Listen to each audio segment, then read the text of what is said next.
You've had a lot of success with, or in the heavyweight division, obviously David famously, and more recently with other people. Mike Perez, talking about the hired gun scenario was one, but just want to ask you, the upcoming fight, big fight in the heavyweight division, Tyson Fury's rematch with Deontay Wilder. I can tell you didn't like that segue at all, but anyway, it's done. I want to put you in both corners' positions in terms of what advice you would give going into the rematch to either side.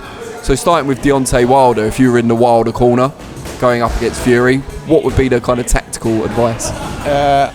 I'm not going to answer that question because I've already committed to Tris Dixon to do something about that. What I will say, that Dixon. the answer to both of the answer to the question for either one of them, the answer already exists in the first fight. Now I think mentally they're both going to approach it slightly differently. But the answers already exist in the first fight. So, regardless of to what extent you see the answers, but they're already there. Who can improve more from the first fight? Who's got more capacity to improve? No, both of them do. Both of them do, absolutely. Because a massive improvement in terms of how something plays out could be from the tiniest adjustment. What did you make of the first fight, and did you feel Fury won it? Or should have won it? I thought Tyson just shaded that first fight. And that's my answer. Who do you favour in the second fight? Are you allowed to say? No comment. Of this NDA you've signed with Tris Dixon? It's like a prenup. I haven't thought about it actually, but it's a close one. It's a pick 'em fight because of and it all depends on the little adjustment that they make.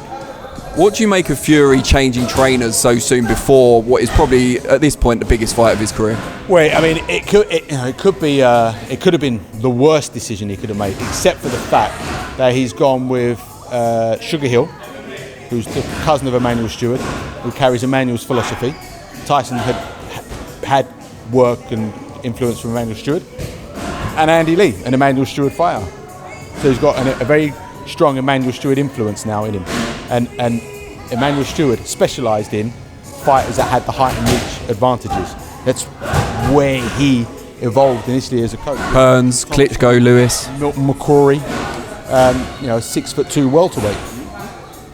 So the decision to move coaches at this stage in time could have been the difference between make or break, save for the fact that he probably couldn't have picked a better pair to work with. So I think that really favours Tyson. And I don't mean that in any respect to Ben Davison. What I mean is... your rival for the Josh Taylor captaincy. Don't be a tart. What I mean is... You see the split screen headline already, the thumbnail. What I mean is he's picked two people that have a philosophy of being... Of tall fighters with the physical advantages, and that's exactly what Tyson is. Have you ever come close to working with Tyson? Because he's worked with a variety of trainers. No, if you remember, I trained a heavyweight called David Hay. I do remember, yeah. I meant since he retired, I suppose. Or since you stopped working with David, obviously. No.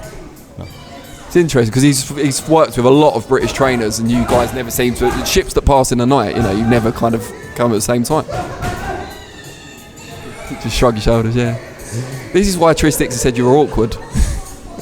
No, it's just a crap question. It was on Life Stories. He asked you if you were difficult. He didn't. Well, you're behaving like Kugan Cassius. He doesn't ask a question, but he keeps flicking the microphone backwards and forwards. Tris Dixon and Kugan Cassius, the idols that I'll never compare with. Gutted. You could shoot for the stars and try and copy Mick Costello. In what sense? Being the top of your tree in what you do. I'll take that on board. Adam Booth, really appreciate the time. I hope the gym goes from strength to strength. That's all. Cheers, mate.